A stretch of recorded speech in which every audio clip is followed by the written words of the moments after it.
अप्रिय शब्द तो नहीं कह रहे, आदि आदि। ध्यान दें तो पाएंगे कि अक्सर हम फिजूली बोलते हैं। हमारी ऊल जलूल बेसिर पैर की बातों में दूसरे व्यक्ति की कोई रुचि नहीं। हम उनका और अपना समय बर्बाद करते हैं। उन बातों से किसी का कोई लाभ नहीं होता। सुनी सुनाई बातें किए जाते हैं जो असत्य भी हो सकती है, जो सुनने में अप्रिय है, और इतना बोल बोल कर हम अपनी और दूसरों की ऊर्जा व्यर्थ गंवाते हैं। वाणी शक्ति है, विचार शक्ति है। हमारे विचार ही वचन और फिर कर्म बनते हैं। इसलिए विचारों का परिष्कार, विचारों की अल्पता आवश्यक हो जाती है। कम बोलने से कोई हानि नहीं, जबकि अधिक बोलना खतरे से खाली नहीं। कम बोलें, अच्छा बोलें, जितना आवश्यक हो उतना बोलें। विचार और वचन ही हमारे व्यक्तित्व के दर्पण हैं। इनके शोधन से हमारे कर्म भी शुद्ध और समाज के लिए लाभप्रद होंगे। किसी न किसी के लिए प्रेरणा स्रोत बनेंगे। अम्मा जैसे महात्माओं के वचन कभी किसी को अप्रिय या कटु नहीं लगते, बल्कि उनके मुखारविंद से कुछ सुनने को मिले इसकी प्रतीक्षा करते हैं हम। सोचिए क्यों?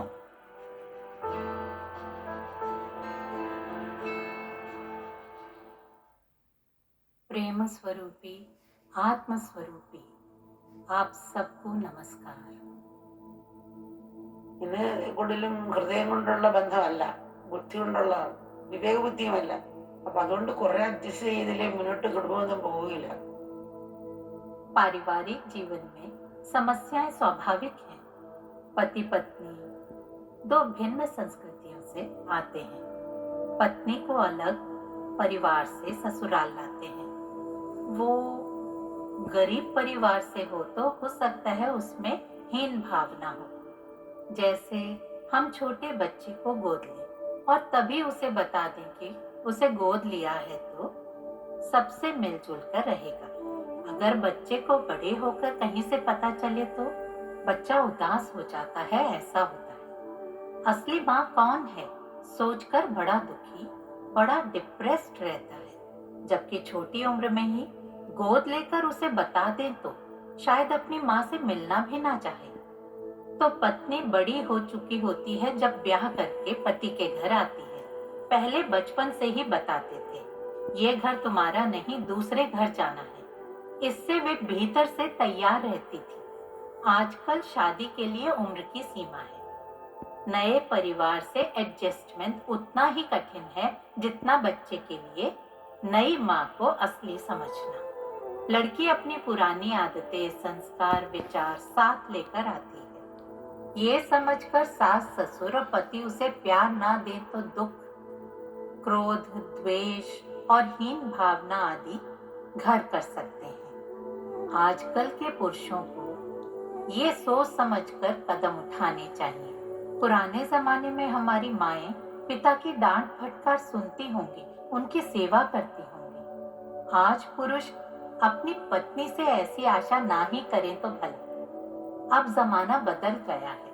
पुरुष ठीक से सोच विचार कर नहीं चलेंगे तो आगे चलकर दुख उठाना पड़ सकता है. अहंकारी है वो, मेरी एक नहीं सुनती, मुझे तो नींद भी नहीं आती, दुख से कहते हैं. उनकी मानसिक तैयारी होनी चाहिए कि उसका स्वभाव ऐसा है, उसका पालन पोषण ऐसे हुआ है. सोचकर परस्पर एडजस्टमेंट के साथ जीवन में आगे बढ़े. हमारी कंडीशनिंग के अनुरूप वो अपनी कंडीशनिंग बदले. ऐसी मानसिकता के साथ आगे बढ़ना मुश्किल होगा. पुरुष थोड़ा झुके तो जीवन की गाड़ी ठीक चलेगी. स्त्री तो सृष्टि की रचयिता है ना, सृष्टिकर्त्री वो है. पर आगे बढ़ते समय वो पीछे पलटकर भी देखा करे. सृष्टि उसका अनुसरण कर रही है. तो दौड़ो मत, धीरे धीरे बढ़ो, वरना माँ बच्चे के लिए अच्छे आदर्श नहीं बनेगी. वो आदर्श बनेगी तभी प्रगति होगी. यही आध्यात्मिकता की भूमिका है. आध्यात्मिकता न केवल नैतिक मूल्य बल्कि परिस्थितियों से जूझने की शक्ति भी देती है. पुराने जमाने में हमारे बड़े हमें बात बात पर लेक्चर देते थे. आज माँ बाप बच्चों को उच्च शिक्षा और अच्छी नौकरी दिलाकर शादी कर देते हैं बस. परंतु नैतिक मूल्य नहीं देते। बच्चे तदनुसार बनते हैं, किसी पर दोषारोपण नहीं। एक लड़की ने पूछा, पहले माँ बाप की फिर पति की आज्ञा, स्त्री को कहीं कोई स्वतंत्रता है? पुरुष कहीं भी जाए, हम जाएं तो शक करेंगे। कई स्त्रियां शिकायत करती हैं। अम्मा ने इस पीढ़ी को देखा है, पुरानी पीढ़ी का भी अनुभव है, बहुत लोगों के जीवन को देखा सुना है, इसलिए अम्मा ससीमताएं समझती हैं। आज संबंध हृदयों में नहीं, मस्तिष्क में रोपित है। बुद्धि विश्लेषण करती रहती है। संबंध बनाते हैं बुद्धि से, वो भी विवेक बुद्धि से नहीं।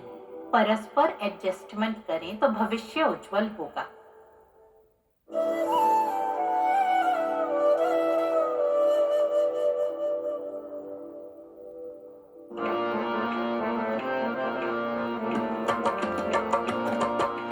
अम्मा भवानी जय जगदम्बे,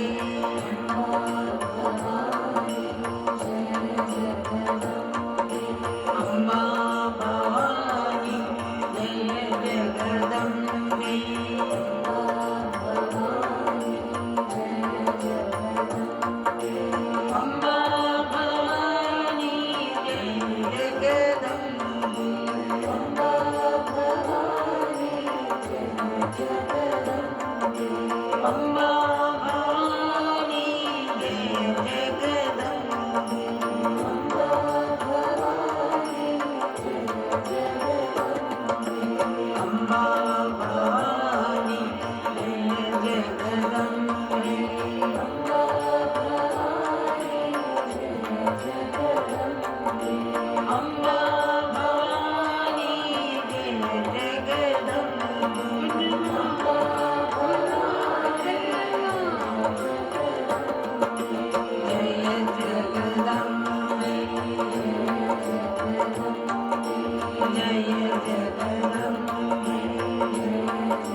कन्नूर ब्रह्मस्थानम का प्राण प्रतिष्ठा अम्मा ने किया था।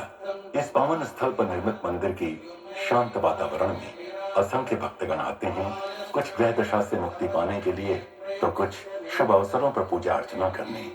ब्रह्म स्वरूपिणी अम्मा के दिव्य संकल्प के साथ साथ यहाँ के विशेष प्रशिक्षित ब्रह्मचारियों का निस्वार्थ सेवा भाव भी इस स्थान की पवित्र ऊर्जा का कारण है। भक्त मंत्रों का जाप और प्रार्थनाओं में सक्रिय रूप से भाग लेते हैं। इससे उनका मन शुद्ध होता है और वे दिव्य कृपा के पात्र बनते हैं। उन्हें आंतरिक शांति की अनुभूति होती है, कठिनाइयों को सहने की शक्ति मिलती है और सबसे महत्वपूर्ण, वे अम्मा की शिक्षा में अटूट विश्वास विकसित करते हैं। दिव्यता एक साक्षात सत्य है। इसे मंदिरों की दीवारों तक सीमित न रखें, बल्कि स्वयं के भीतर इसका अनुभव करें।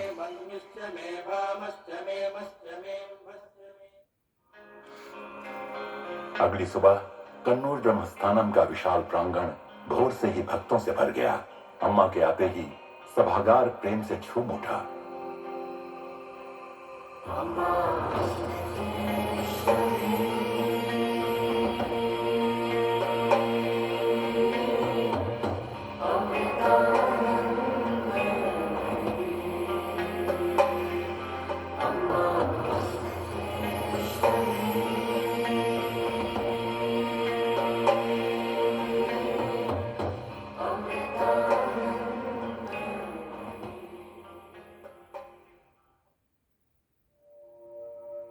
स्थानीय गणमान्य व्यक्तियों ने अम्मा का हार्दिक स्वागत किया।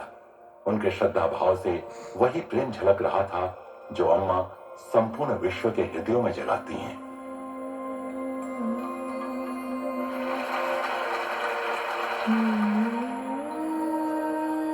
अम्मा ने आयुध के बच्चों को पौधे वितरित किए। आयुध आश्रम का अंतरराष्ट्रीय युवा संगठन है जो युवाओं को सार्वभौमिक मूल्यों को आत्मसात करने तथा आशा, शांति और करुणामय कार्यों से युक्त भविष्य का निर्माण करने हेतु प्रेरित करता है।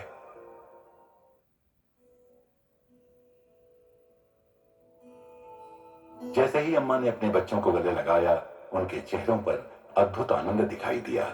कोई हंस रहा था, कोई रो रहा था, परंतु प्रत्येक हृदय उत्सव मना रहा था, क्योंकि उस पल में वे एक ऐसी सत्ता द्वारा देखे गए, जाने गए और प्यार किए गए थे जो भौतिक सीमाओं से परे आत्मा तक पहुंचती है। अम्मा के दर्शन का रहस्य शब्दों में बयान नहीं किया जा सकता, किंतु भक्तों की आंखों में आप उस अकथनीय दिव्य कृपा की झलक देख सकते हैं। अम्मा की गोद में पल भर में ही जीवन पर्यंत का परिवर्तन हो जाता है। जागृति के बीज बोए जाते हैं जो भविष्य में अकल्पनीय रूप से फलित होंगे।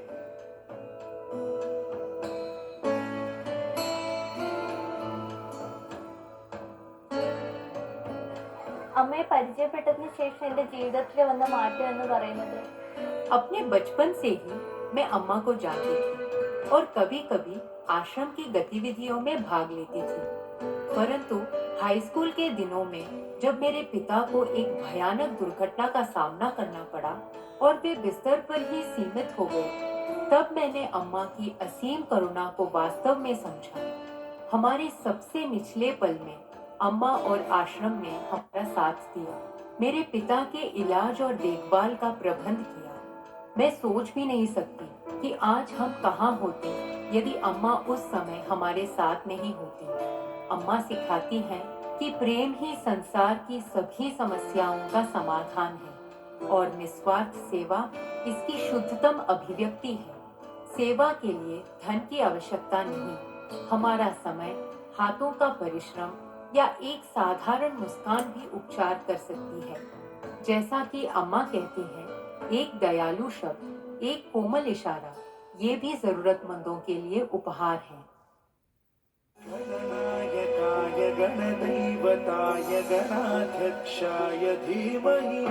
अमृता विद्यालय के छात्रों ने मनमोहक सांस्कृतिक प्रस्तुतियां दी। अपनी प्यारी अम्मा को संगीत, नृत्य और भक्ति की हार्दिक भेंट।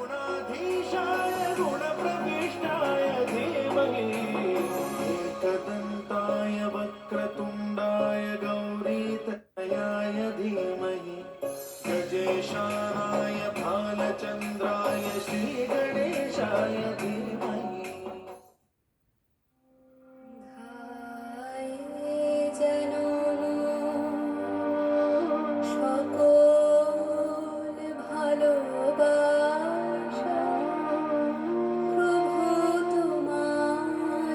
अम्मा अपने बच्चों के जीवन के प्रत्येक पड़ाव पर उनके साथ होती हैं।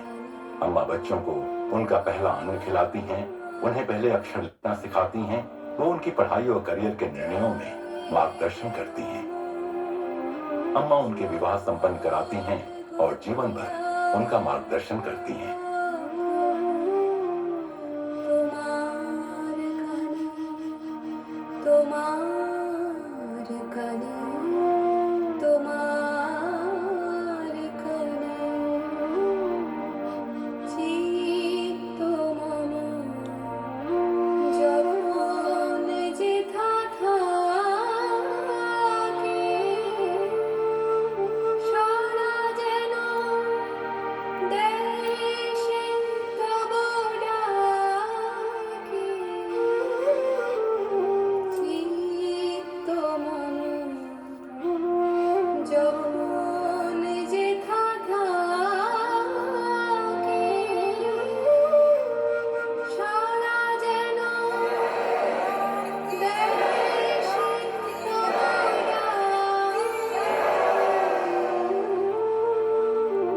अम्मा के बच्चे जानते हैं कि अम्मा उनके जीवन के प्रत्येक कदम पर उनके साथ हैं। ये ज्ञान उन्हें सांत्वना और शक्ति देता है, हर परिस्थिति में आत्मविश्वास और उत्साह से प्रदर्शन करने की।